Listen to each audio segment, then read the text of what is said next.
ഗുണ്ടാ സംഘങ്ങളും ലഹരി മാഫിയും നാട്ടിൽ ഭീതി വിതയ്ക്കുകയാണ്. കോട്ടയം കുഴുവേലിപ്പടിയിലെ ഒരു കള്ളു ഷാപ്പിൽ ഗുണ്ടാക്രമണമുണ്ടായി. സൗജന്യമായി കള്ളു വേണമെന്നാവശ്യപ്പെട്ടെത്തിയ 6 അംഗ സംഘമാണ് ആക്രമണം അഴിച്ചുവിട്ടത്. ഷാപ്പിലെത്തിയ സംഘം കള്ളും ഷാപ്പിലെ ഉപകരണങ്ങളും നശിപ്പിച്ചു. അക്രമത്തിന്റെ ദൃശ്യങ്ങൾ ന്യൂസ് 8 ലഭിച്ചിട്ടുണ്ട്.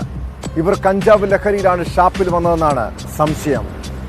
ഷാപ്പ് ഉടമയുടെ പരാതിയുടെ അടിസ്ഥാനത്തിൽ പ്രതികൾക്ക് വേണ്ടി പോലീസ് അന്വേഷണം തുടങ്ങി.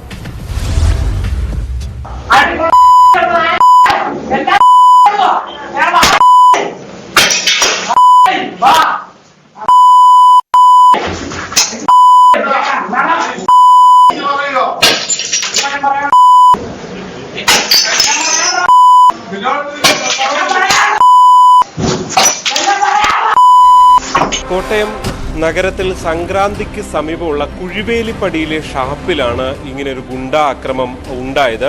ഇന്ന് രാത്രി ഏതാണ്ട് 7:30 നടന്ന അക്രമത്തിന്റെ ദൃശ്യങ്ങളാണ് ഇപ്പോൾ പുറത്തു വന്നിരിക്കുന്നത്. അതായത് ഈ ഷാപ്പിൽ ഇവർ എത്തുന്നു, അതിനുശേഷം സൗജന്യമായി മദ്യം വേണം, ഈ കള്ള് വേണം എന്നാവശ്യപ്പെട്ടതായാണ് ഈ ഷാപ്പ് ഉടമകൾ പറയുന്നത്. ഇത് നൽകാതെ വന്നതോടെയാണ് അവിടെ ഒരു ഭീകര അന്തരീക്ഷം സൃഷ്ടിച്ചത്. അവിടെ ഉണ്ടായിരുന്ന കള്ളിൻ്റെ കുപ്പികൾ അടിച്ച് തകർക്കുന്ന ദൃശ്യങ്ങളാണ് ഏറ്റവും പ്രധാനപ്പെട്ടത്. ഒപ്പം തന്നെ ഈ ഷാപ്പ് ഉടമകൾക്കെതിരെ കടുത്ത വെല്ലുവിളി ഉയർത്തിക്കൊണ്ടുള്ള ഭീഷണിയും അവർ മുഴക്കുന്നുണ്ടായിരുന്നു. ഏതാണ്ട് 6 അംഗ സംഘമാണ് ഇവിടെ ഉണ്ടായിരുന്നതെന്നാണ് നമുക്ക് മനസ്സിലാക്കുന്നത്. കെൻസ് കുഞ്ഞുമോൻ എന്ന ആളും അദ്ദേഹത്തിൻ്റെ അയാളുടെ 2 മക്കളും ഉണ്ടായിരുന്നു. ഒപ്പം തന്നെ വാവച്ചൻ എന്ന ആളും ഉണ്ടായിരുന്നു. മറ്റ് 2 പേരും കൂടി ഉണ്ടായിരുന്നു.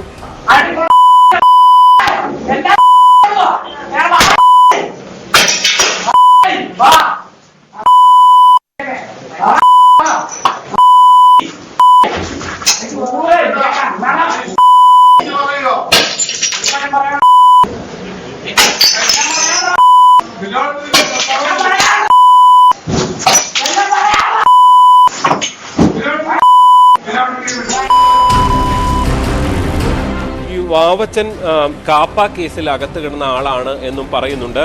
എന്തായാലും ലഹരിയിൽ ആയിരുന്നു ഇവർ അവിടെ എത്തുകയും അക്രമം നടത്തുകയും ചെയ്തതെന്നാണ് ഈ ഷാപ്പ് ഉടമകൾ പറയുന്നത്. എന്തായാലും സംഭവം അറിയിച്ചതിനെ തുടർന്ന് രാത്രി ഏതാണ്ട് 8 മണിയോടുകൂടി പോലീസ് സംഘം അവിടെ എത്തുകയും ഈ CCTV അടക്കം പരിശോധിക്കുകയും പ്രതികളെ ഏതാണ്ട് തിരിച്ചറിയുകയും ചെയ്തിട്ടുണ്ടെന്നാണ് നമുക്ക് മനസ്സിലാക്കാൻ സാധിക്കുന്നത്. നേരത്തെ ഇവർ ചങ്ങനാശ്ശേരിയിൽ വീടുണ്ടായിരുന്നു. പിന്നീട് ആ വീട് വിറ്റ ശേഷം ചങ്ങനാശ്ശേരി ഭാഗത്ത് തന്നെ വാടകയ്ക്ക് താമസിക്കുന്നവരാണ് ഇവരെന്നാണ് പറയുന്നത്.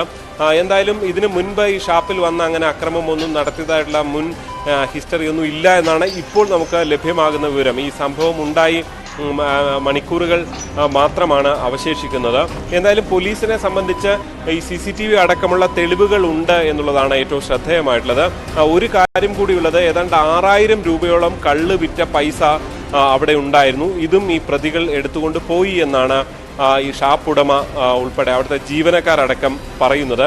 എന്തായാലും പ്രതികളുടെ ദൃശ്യങ്ങൾ ഉള്ളതിനാൽ തന്നെ ഇവരെ തിരിച്ചറിഞ്ഞ് ഇവരെ കസ്റ്റഡിയിലെടുക്കാനുള്ള ശ്രമത്തിലാണ് പോലീസ് ഉള്ളത് എന്നാണ് നമുക്ക് മനസ്സിലാക്കാൻ സാധിക്കും. നേരത്തെയും കോട്ടയത്തെ വിവിധ ഷാപ്പുകൾ കേന്ദ്രീകരിച്ച് സമാനമായ ലഹരി മാഫിയയുടെ അക്രമം നടക്കുന്നത് നേരത്തെയും അതിരമ്പുഴ, ആർപ്പുക്കരയൊക്കെ സമാനമായ രീതിയിൽ സംഭവം ഉണ്ടായിട്ടുണ്ട് എന്നുള്ളതാണ് ഏറ്റവും ശ്രദ്ധേയമായിട്ടുള്ളത്. എന്തായാലും അതിനെല്ലാം പിന്നാലെയാണ് വീണ്ടും ഒരു അക്രമം കൂടി ജില്ലയിൽ റിപ്പോർട്ട് ചെയ്യുന്നത്.